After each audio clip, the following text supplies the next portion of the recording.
রাজধানীর আদাবর থানা এলাকায় একটি হত্যাকাণ্ডের ঘটনায় জড়িত থাকার অভিযোগে 4 আসামিকে গ্রেপ্তার করেছে ঢাকা মহানগর গোয়েন্দা পুলিশ ডিবি এর তেজগাঁ বিভাগ।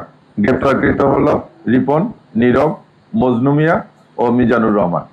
প্রিয় সাংবাদিকবৃন্দ, আপনারা অবগত আছেন যে বৃহস্পতিবার 2রা জুলাই রাত আনুমানিক 9:20 ঘটিকা ময়মনসিংহ জেলার ঈশ্বরগঞ্জ থানাধীন সাহেবনগর এলাকায় অভিযান পরিচালনা করে তাদেরকে গ্রেপ্তার করা হয়। ডিবি তেজগাঁ সূত্রে জানা যায় যে বুধবার 1 জুলাই রাত আনুমানিক 8:30 ঘটিকায় আদাবর থানাধীন নবোদয় হাউজিং 4 রাস্তার মোড়ে পূর্ব শত্রুতার বিরোধকে কেন্দ্র করে দুই পক্ষের মধ্যে সংঘর্ষের ঘটনা ঘটে। এই সময় দুর্বৃত্তদের ধারালো অস্ত্রের আঘাতে Navodaya housing society unit BNP সাধারণ সম্পাদক মোহাম্মদ আবুল বাশার ও সাদ্দাম হোসেন গুরুতর আহত হন।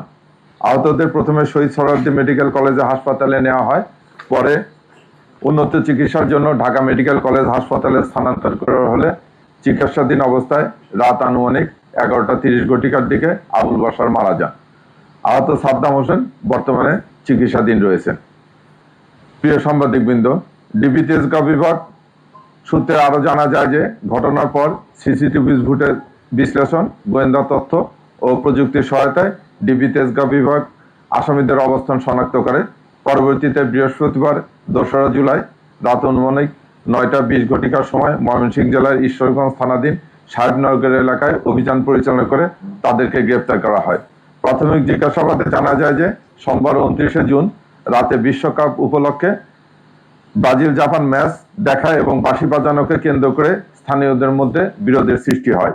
এই বিরোধের ধারাবাহিকতায় বুধবার রাতে নবোদয় কাঁচাবাজার সংলগ্ন ডি ব্লকের 1 নম্বর সড়কে অনুষ্ঠিত একটি সালিশ বৈঠকের শেষ পর্যায়ে পুনরায় সংঘর্ষের ঘটনা ঘটে। এতে আবুল বাশার ও সাদ্দাম ধারালো অস্ত্র দ্বারা গুরুতর আহত হন। আসামিদেরকে ধরে নিয়ে আসার পর আমরা তাদেরকে ঘটনাস্থলে নিয়ে গেছিলাম এবং তাদের দেখানো মতো হত্যাকাণ্ডে ব্যবহৃত যে ছুরিটা, সেই ছুরিটা উদ্ধার করা হয়েছে। এদের সঙ্গে আরো অন্যান্য আসামি জড়িত ছিল, তাদের গ্রেপ্তার এবং তাদের বিরুদ্ধে আইনগত ব্যবস্থা গ্রহণের প্রক্রিয়াধীন রয়েছে। ধন্যবাদ।